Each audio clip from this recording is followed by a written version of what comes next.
नमो देव्यै महादेव्यै शिवायै शततं नमः नमः प्रकृतिभद्राय नियतां प्रणतराश्मतामो।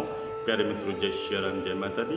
मित्रों, आज चर्चा करेंगे 29वां अध्याय तुलसी महात्मा का, जो कार्तिक महात्मा की पावन कथा चल रही है। राजा पृथु ने कहा कि हे नारद जी, आपने कलह से जिस प्रकार मुक्ति पाई, यह सारी कथा हमको सुनाई है, मैंने भली प्रकार सुनी है। हे ऋषि प्रवर, यह काम उन दो नदियों के प्रभाव से हुआ है, कृपा करके मुझे ये बताने की कृपा कीजिए।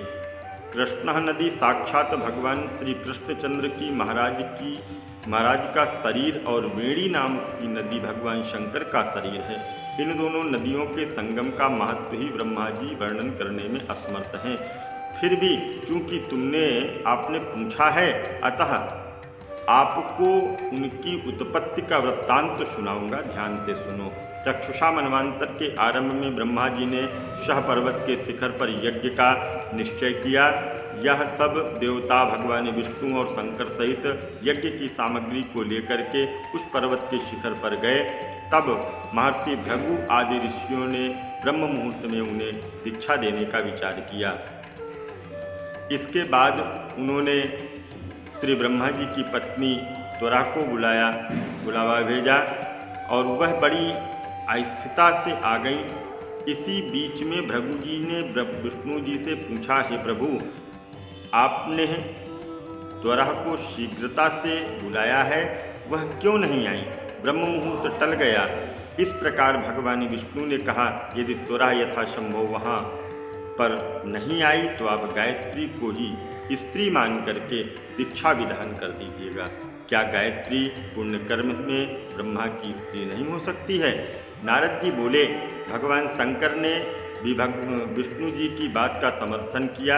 यह बात सुनकर के भृगु ने गायत्री को श्री ब्रह्मा के दाईं ओर बिठा करके दीक्षा प्रारंभ किया है। ऋषि मंडल गायत्री को दीक्षा दे रहा था कि इतने में ही त्वरा भी यज्ञ मंडप में आकर के पहुंच गई और श्री ब्रह्मा के पास में गायत्री को बैठा हुआ देख करके ईर्ष्या से क्रोधित होकर के त्वरा ने कहा, जहाँ अपूज्यों की पूज्य होती है और पूज्यों की अप्रतिष्ठा होती है, वहाँ पर दुर्भिक्ष, मृत्यु तथा भय तीनों अश्वमेव हुआ करते हैं।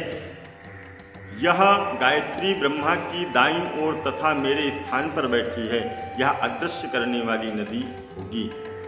आप लोगों के विचार से इसे जो मेरे स्थान पर बैठाया है, उससे आप भी सबके सब जड़ नदियों के रूप में होंगे।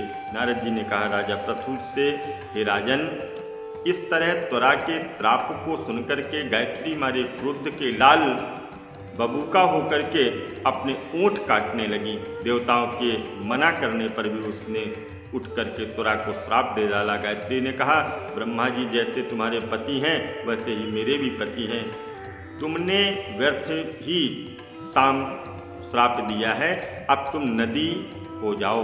नारद जी ने कहा, तब तो देवताओं में खलबली मच गई और त्वरा को दंडवत करने लगे।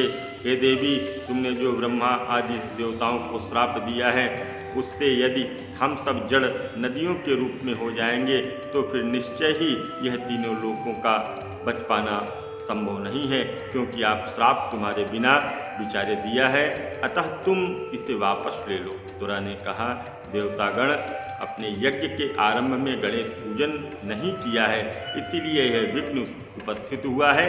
मेरा यह श्राप कभी खाली नहीं जा सकता है, इसीलिए आप सब अपने अंगों सहित जड़ीभूत होकर के अश्वमेव नदी बनोगे। अवश्य में आप नदी बनोगे ही बनोगे। हम दोनों सौते भी अपने अपने अंशों से पश्चिम में बहने वाली नदियां बनेंगी। नारद जी ने राजा भृगु से कहा, त्वरा के वचन सुनकर के सभी देवता, विष्णु भगवान आदि सब अपने अंशों से के साथ में नदी बन गए।